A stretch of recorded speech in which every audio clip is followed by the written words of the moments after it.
Hello students, welcome to 14th lecture of Structure of Atom. In previous lecture we were discussing about quantum mechanics and 2 points mainly which affects quantum mechanics largely. Now two important developments, that means dual behavior of matter and Heisenberg's uncertainty principle, where main cause of explanation why Bohr's model failed. Now, according to Bohr's model, electron is regarded as a charged particle moving in well-defined circular orbits about the nucleus, just like planets revolving around the sun. But this point contradicts with uncertainty principle of Heisenberg, because according to Heisenberg, you cannot detect exact velocity and exact location of electron at the same time. If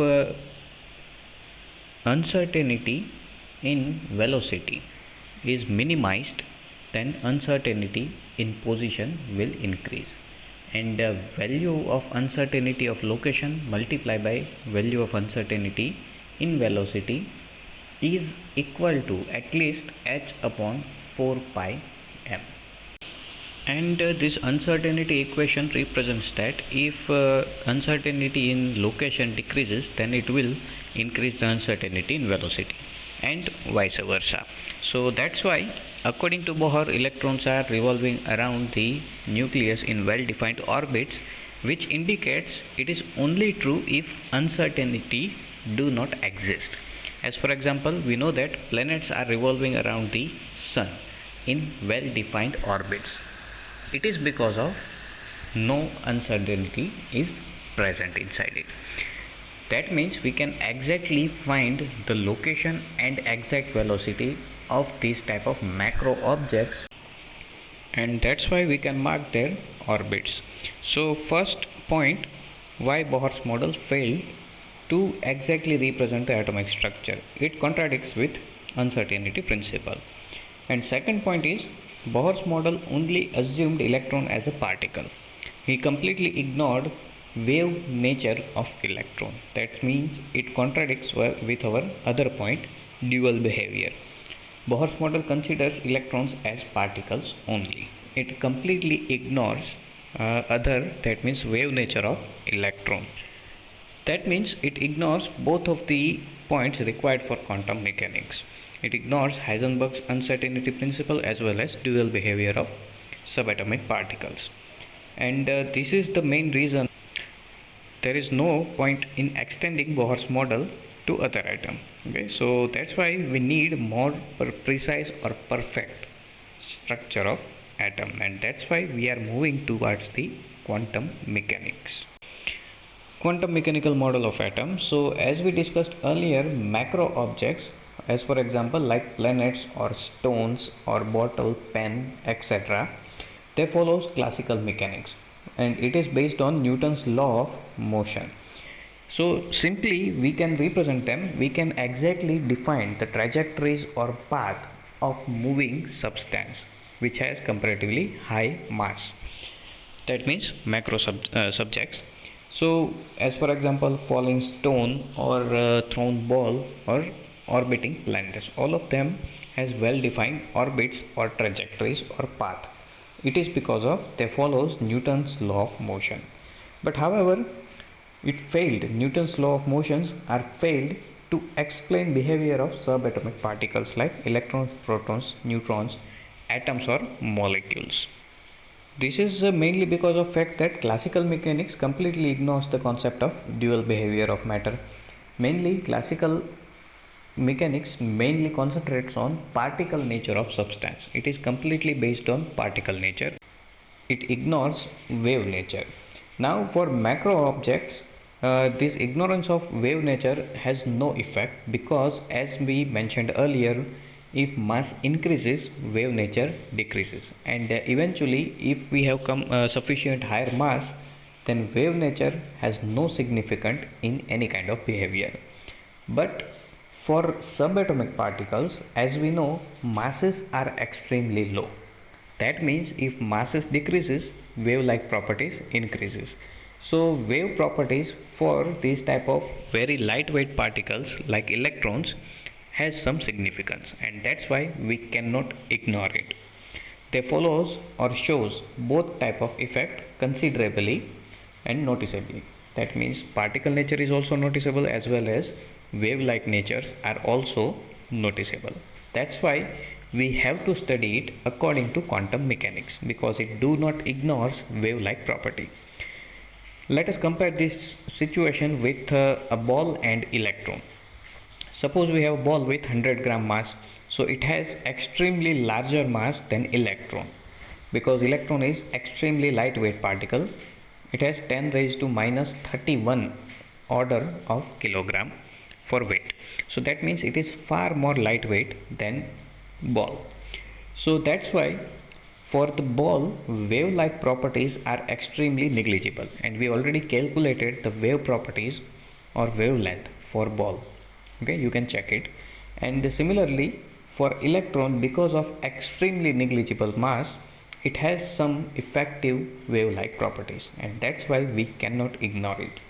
So this is the reason why classical mechanics is not helpful to explain behaviors of electrons or other subatomic particles. So mainly the branch of science that takes into the account this dual behavior of matter is called quantum mechanics. So according to quantum mechanics, all of the objects, subatomic or not, they have both type of properties. That means they have particle like properties as well as they have wave like properties. That means they have dual behavior. So quantum mechanics is a theoretical science that deals with the study of the motion of microscopic objects that have both observable wave-like and particle-like properties. It specifies the laws of motion that these objects obeys, that means subatomic particles. But we can also use quantum mechanics for macro objects. That means we can apply quantum mechanics on a ball. And for macro objects, wave-like properties are insignificant, but still, if we apply quantum mechanics and we put the wave-like properties into the consideration, still you will get the same answer just like classical mechanics, because as mentioned, as the mass increases, wave-like properties decreases. So when a non-significant value or effect of wave-like properties will be observed for macro objects, and that's why no change in overall answer will be obtained. On the other hand, when we try to apply classical mechanics to the subatomic particles, it completely ignores the wave-like property. But for subatomic particles, wave-like properties have effect, comparatively significant effect. So that's why if we are ignoring the wave-like properties, you will get the incorrect answers. Quantum mechanics was developed independently in 1926 by Werner Heisenberg and Erwin Schrödinger. Here, however, we shall be discussing the quantum mechanics, which is based on the idea of wave motion. The fundamental equation of quantum mechanics was developed by Schrödinger, and it won himself a Nobel Prize in Physics in 1933. Now this equation, which incorporates wave-particle duality, requires higher mathematical knowledge to explain or solve, and you will learn about this in future classes. For systems which do not lose energy with time, as for example atoms. On the other hand, our comparatively larger sized objects or systems do loses energy over the time, but as we can easily assume, electrons do not lose their energies. Speed of electrons, if they are revolving around the nucleus, it will be constant, but actually they are not revolving, they are present around the nucleus, and no energy loss is observed. So for this type of system, the Schrödinger equation is written as H vector H Rho is equal to E Rho, where H is the mathematical operator called Hamiltonian, and Schrödinger gave a recipe of constructing this operator from the expression of the total energy of system. So this total energy of system takes in account the kinetic energy of all of the subatomic particles, electron, protons and neutrons, obviously, attractive potential between the electrons and nuclei, and repulsive potential among the electrons and nuclei individually. That means all of the attractive forces, all of the repulsive forces and all of the kinetic energies are considered in Hamiltonian operator. Solution of this equation gives E and Schrödinger. Now these equations are quite hard to understand and requires, as mentioned earlier, comparatively higher knowledge of mathematics. but some basic information is mentioned here. When Schrödinger equation is solved for the hydrogen atom, solution gives the possible energy levels the electron can occupy and corresponding wave functions of the electron associated with each energy levels. That means instead of orbits, we are getting energy levels, and from the equation we can calculate or predict in which possible energy states electrons may be present.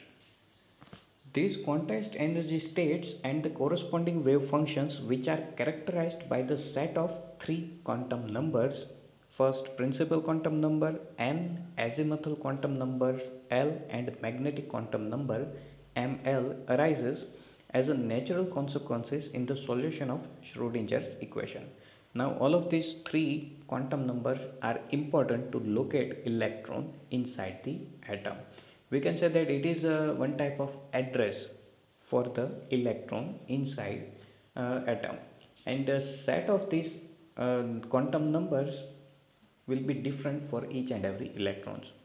Okay, all of these three values cannot be same for same electron, at least one will be changed. We have one more quantum number as well, and we will discuss about it in upcoming points. When electron is in any energy state, the wave functions corresponding to the energy state contains all the information about the electron. That means if you solve the wave function and you get the answer, it can represent all of the information regarding to that electron. The wave function is a mathematical function whose value depends upon the coordinates of the electron in the atom and does not carry any physical meaning. That means we can say that it is a theoretical concept, but from the knowledge of these electrons and values, we can calculate theoretically different type of energy levels for electron. In simple manner, we can say that this is completely imaginary concept, but still it can give some answers and energy values for electron. Such wave functions of the hydrogen or hydrogen-like species with one electron are called atomic orbitals. Such wave functions pertaining to one electron species are called one electron systems. The probability of finding an electron at a point within an atom is proportional to determinant Schrödinger square at that point. The quantum mechanical results of the hydrogen atom successfully predict all the aspects of hydrogen atom spectrum, including some phenomena that could not be explained by the Bohr's model. Application of Schrodinger's equation to multi-electron atoms presents a difficulty. The Schrodinger equation cannot be solved exactly for multi-electron atom because difficulty increases and some lack of information.